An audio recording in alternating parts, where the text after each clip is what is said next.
नेपाली नगर मामले में संजीव चौरसिया विधायक को काफी फजीहत झेलनी पड़ी है। लगातार वहां के मकानों पर बुलडोजर चलने के बाद लोगों ने विधायक से मांग की है कि वो तुरंत इसको रोकने का काम करे। दिग्गा विधायक संजीव चौरसिया ने प्रेस कॉन्फ्रेंस कर बताया कि वह लगातार सरकार और अपने उप मुख्यमंत्री को इसकी जानकारी दे रहे हैं और खुद नीतीश कुमार से मिलकर उसे तुरंत रोकने की मांग कर रहे हैं।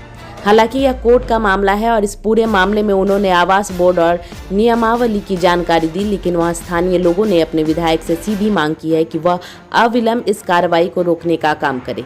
काफी फजीहत झेलनी पड़ी है विधायक संजीव चौरसिया को। काम हुए आज वैसे निर्देशों को जो हटाने का काम हो रहा है, मकान तोड़ने का काम हो रहा है, महिलाओं को पीटने का काम हो रहा है, आंसू गैस छोड़ने का काम हो रहा है। लगातार हमने बात की है, फिर भी इस प्रकार के कार्रवाई का कहीं भी कोई सूझबूझ के साथ निर्णय लेने का काम नहीं हो रहा है। एक महत्वपूर्ण तथ्य आपके सामने हम बताना चाहेंगे कि 20 तारीख को सीओ के द्वारा जो आदेश पारित किया गया था तो उसके सर्टिफाइड कॉपी भी लिया गया और सर्टिफाइड कॉपी लेते समय ये इस बात को भी दिया गया था कि 30 दिनों के अंदर इसके जवाब को देना है। और आपको पता है कि सर्टिफाइड कॉपी जब मिलता है तो पूर्णतः लेने के बाद जो संबंधित जिला पदाधिकारी है वो संबंधित जिला पदाधिकारी के न्यायालय पे जाकर सुनवाई करने का काम होता। उस सुनवाई के आलोक में जो निर्णय होता उस निर्णय को आधार के बनाकर हम लोग आगे बढ़ने का काम करते, पर यह काम नहीं हुआ। उसके फलस्वरूप जो है आपको ध्यान में होगा कि 30 दिन का समय देने का जो प्रावधान है उसके अंतर्गत पर मात्र 13 दिन बीतने के बाद ही इस कार्रवाई को दिशा को तय करने का काम हुआ है।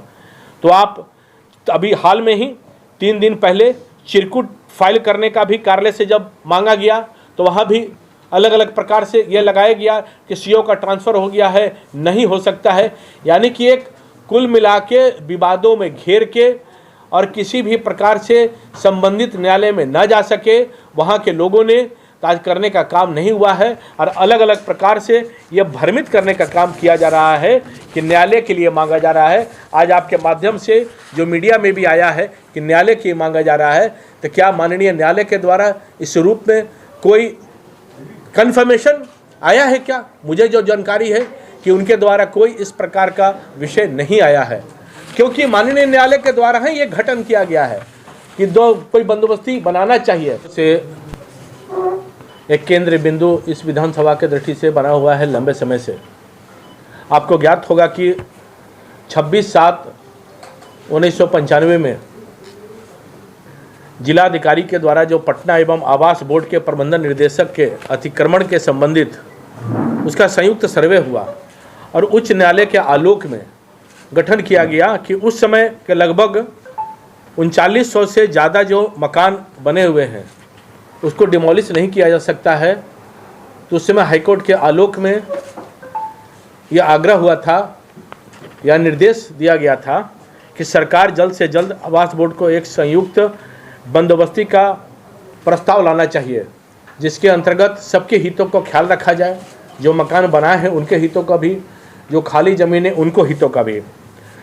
तो अलग अलग उस समय भी ये विषय हुआ था कि जो मकान बना लिए हैं उनके बारे में क्या सरकार सोचती है, उन विषयों पर भी, जो खाली ज़मीन है उन विषयों पर भी। और जैसा पता है कि 2010 में इसको लेकर एक एक्ट, दिघा बंदोबस्ती एक्ट बनने का काम हुआ। 2013 में इसको नियमन के तहत बनाने का काम हुआ और नियम बनाया गया। 2013 तक 14 तक उसको इम्प्लीमेंट करने की बात सरकार के माध्यम से हुआ। तो मैं आपके माध्यम से ये भी बताना चाहता हूँ कि लगातार जिन विषयों को लेकर सरकार के तरफ से हुआ कि बंदोबस्ती को पालन करते हुए उसको खाली ज़मीन पे जो बात हुई है कि खाली ज़मीन पे जो मुआवजा दिया जाएगा 27 लाख का, उसके बारे में प्रति कट्ठा 2014 में जो दीघा का अधिनियम है उस नियमावली में साफ इंकित है। यानी कि उस समय 600 एकड़ या 400 एकड़ के विषय को माना गया, पर हम 1024 एकड़ को एकाग्र भाव से, समग्र भाव से देखने का काम करते हैं। जो खाली ज़मीन है उसके लिए सरकार ने कहा था कि अगर सरकार लेगी तो मुआवजा देने का काम करेगी, पर मेरा ये साफ अलग अलग प्रकार से कहना है, यह आरोप भी है कि सरकार ने अब तक जो भी ज़मीन अलग अलग प्रकार से CRPF का हो, कर्पूरी भवन का हो, SSB का हो, सीबीएसई का हो, जितने भी सरकार जमीन ली है, पर किसी को कोई एक मुआवजा अभी तक मिलने का काम नहीं हुआ है। जब इन विषयों का कि नीचे और ऊपर का विषय बार इस चीज को कह रहे हैं कि आप तुरंत पूछने का काम करें, आप तुरंत पूछने का काम करें इसके माध्यम से कि कौन माध्यम से ये करने का काम किया गया है, उसके बाद हमसे आप पूछ सकते हैं कि आखिर में ये मामला जब पूरा तरह से विवादास्पद था, इसके बावजूद भी लोगों ने जमीन क्यों खरीदी, ये भी एक बड़ा मुद्दा है।